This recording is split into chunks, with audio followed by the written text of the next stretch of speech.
The first thing you notice is not the water, it's the sound. Not the dramatic kind people recreate in movies. Not a giant explosion, not some cinematic roar from the ocean. It sounds wrong. That's what stays with you.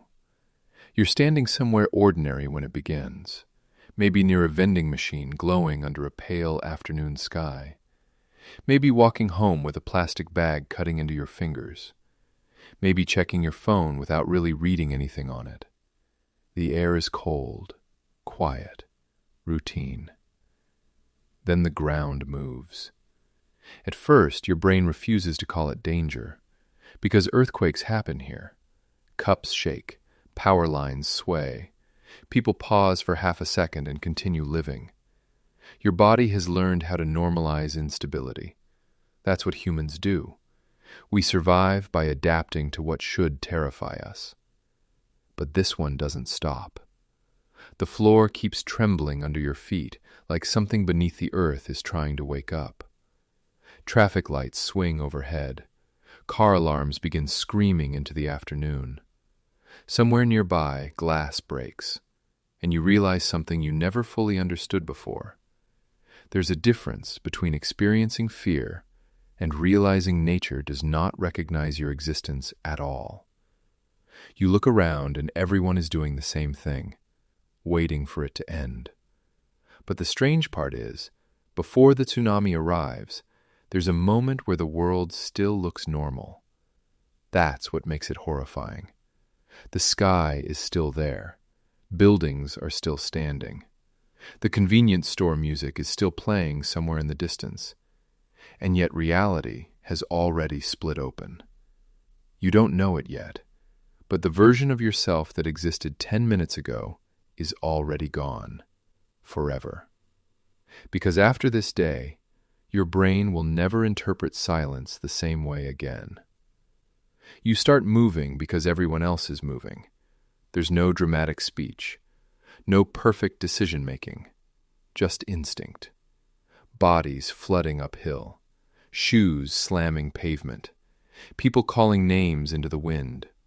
Some are calm, too calm. That almost makes it worse. You pass an elderly man riding a bicycle slowly while sirens echo across the city. A woman is crying into her phone, but still bowing politely at intersections out of habit. Human beings cling to routine even while the world collapses around them, especially then. And this is where fear changes. At first, fear feels loud. Then it becomes unbelievably quiet. You reach higher ground, maybe a school rooftop, maybe a crowded parking structure, maybe somewhere that smells like concrete dust and cold metal. Thousands of strangers packed together under a gray sky, staring toward the ocean. Nobody talks much, because everyone is listening, waiting. Then someone points, and you see it. Not a wave. That word is too small. It looks like the ocean forgot its boundaries. Black water swallowing streets with impossible speed. Cars turning like toys. Houses folding into themselves. Entire neighborhoods disappearing under moving debris so quickly your brain cannot process scale anymore. You watch boats drift across roads. You watch buildings burn on top of floodwater. You watch people run. And the worst part is the distance. You're far enough away to survive, but close enough to understand. That combination creates a specific kind of guilt that stays in the nervous system for years, because survival is not relief, not immediately. Sometimes survival feels more like confusion. Your hands shake long after the danger passes. Your phone battery dies. Night falls too early. The temperature drops. Emergency lights paint exhausted faces blue and white. And then comes the silence. That silence. The one survivors describe but never fully explain. No traffic, no televisions, No city noise, just helicopters somewhere above the darkness, and thousands of people trying to emotionally calculate what was just taken from them. The human brain cannot absorb catastrophe all at once, so it breaks reality into pieces. You start thinking about strange things. Did I lock my apartment? Where's my charger? I should call someone. You remember random details because your mind is desperately trying to preserve normality. Trauma doesn't always arrive as screaming panic. Sometimes it arrives as your brain refusing to understand what happened at all. At some point during the night, you stop checking your phone for messages because the absence becomes its own answer. And this is where the real story begins. Not during the wave, after. Because people think disasters end when the water disappears. But psychologically, that's when they actually start. The next morning feels unreal. The sun rises anyway. That feels offensive somehow. You walk through evacuation centers where exhaustion hangs in the air heavier than smoke. Children sleep under silver emergency blankets. Old men stare at walls without blinking. Volunteers hand out rice balls with the quiet precision of people trying not to emotionally collapse. Everyone is polite, painfully polite. That's one of the strangest things about human beings. Even after watching entire towns vanish, people still apologize for taking too much water. You start noticing faces, the people who already know, the people still waiting, the people pretending hope is stronger than probability because the alternative would destroy them psychologically. And then there are the others, the ones who speak very little afterward, not because they're emotionless, because some experiences exceed language completely. You learn quickly that grief is not dramatic most of the time. It's procedural, filling forms, checking shelters, looking at photographs taped onto walls, repeating names again. Days blur together strangely after catastrophe. Time loses structure. Morning and night stop feeling emotionally different because your nervous system remains trapped in survival mode. Your body stays tense even while sitting still. You begin reacting to every vibration. Elevator movements, trucks passing outside, doors shutting. Your brain rewires itself around anticipation. That's what trauma really is. Not memory, expectation. The expectation that safety can disappear without warning. And eventually, something even stranger happens. You adapt. Humans always do. That realization is both beautiful and horrifying. You begin sleeping in short fragments. You learn where supplies are kept. You memorize evacuation routes automatically. Conversations become quieter, simpler, more careful. You stop talking about the future for a while, because the future suddenly feels arrogant. And beneath all of this, another transformation starts happening inside you. Your relationship with ordinary life changes, forever. Before the tsunami, you probably moved through life half distracted. Most people do.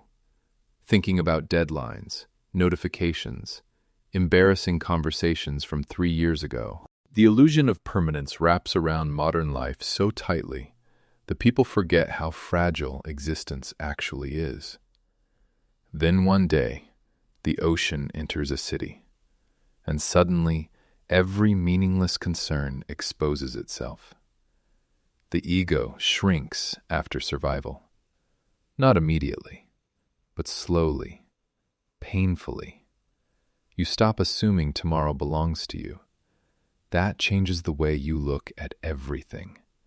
Convenience stores at night, warm rooms, working electricity, hearing someone laugh in another room. Tiny things begin carrying unbearable emotional weight because you've seen how quickly reality can erase them. And this is the part nobody talks about enough. Surviving disaster creates loneliness, a very specific loneliness, because eventually the world continues. News cycles move on, cities rebuild, strangers stop mentioning it, photos disappear from timelines, people return to work.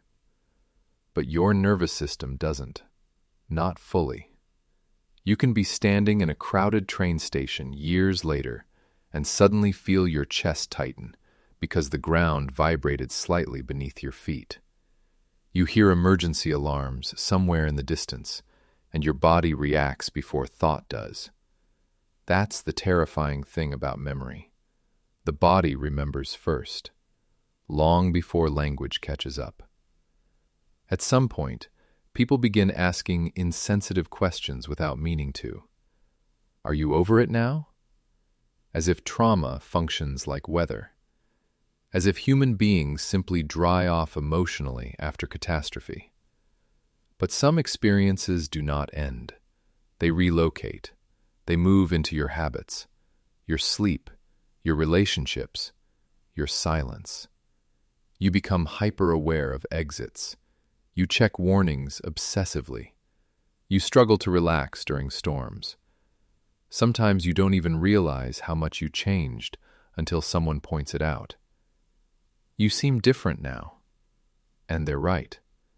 Because disaster alters identity at its foundation. When you witness large-scale destruction up close, you stop seeing society the same way.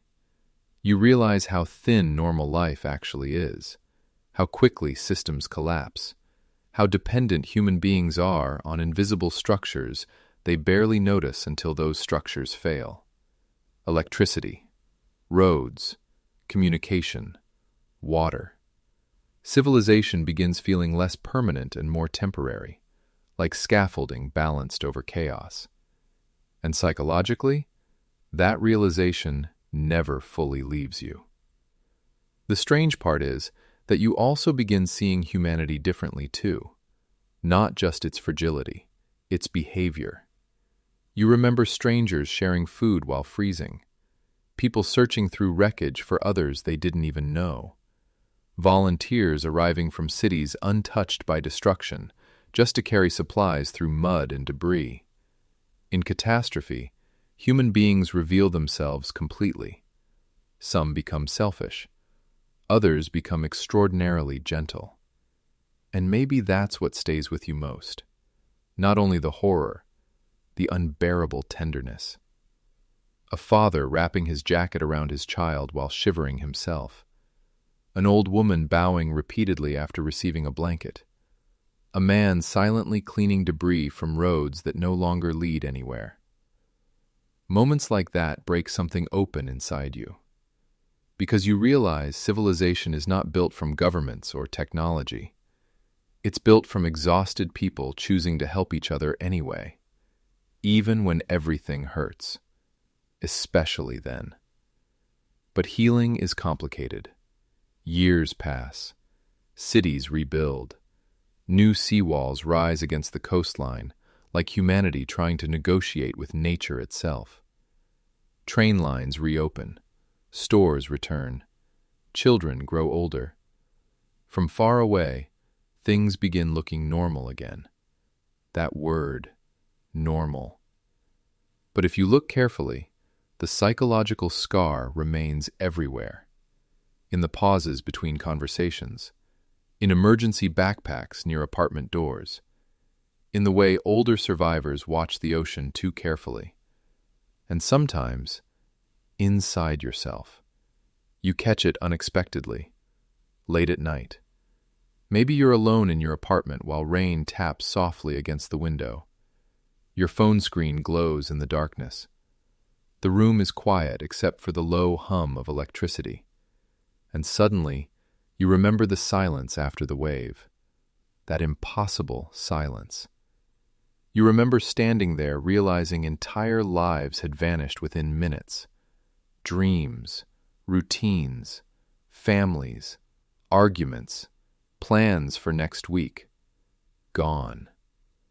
The human brain struggles with that scale of impermanence, because modern life trains you to believe stability is normal. Disaster teaches the opposite. It teaches that existence is temporary by default. And for a while, that realization can make life feel meaningless. But eventually, if you survive long enough psychologically, something changes. Not optimism, something quieter. You stop treating life like a guarantee. You begin noticing moments more carefully because somewhere deep inside, you understand they are temporary.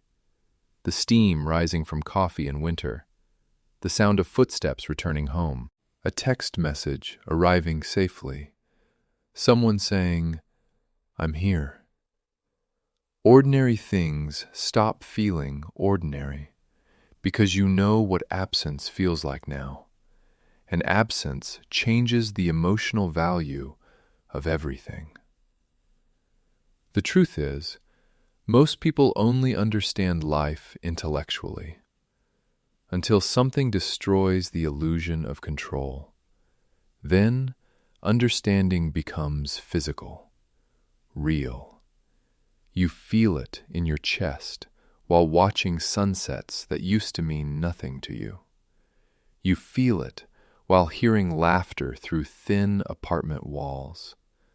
You feel it every time the ground trembles slightly and your body remembers before your mind does. That's the cost people rarely discuss. Not just death, not just destruction. The psychological restructuring of the survivors, the permanent awareness, the loss of emotional innocence. Because after witnessing something like that, you can never fully return to the person you were before. Part of you remains standing there forever, watching the ocean move toward the city. And maybe that's what it means to survive something catastrophic. Not escaping unchanged, but carrying the event inside you while learning how to continue existing anyway. You still wake up, still work, still answer messages, still sit in traffic lights and convenience stores and crowded trains. Life continues with almost insulting normality. But underneath it, you know. You know how quickly everything can disappear. And strangely, that awareness makes you more human, more patient with pain, more aware of people, more grateful for quiet moments nobody else notices. Because once you've watched an entire world vanish in front of you, you stop assuming this one will stay forever. And maybe that's why the sound never really leaves. Not the wave, the silence afterward. The silence that arrives when human beings suddenly understand how fragile life always was. The silence that changes you slowly over years. The silence that still exists somewhere inside you, every time the room gets too quiet at night.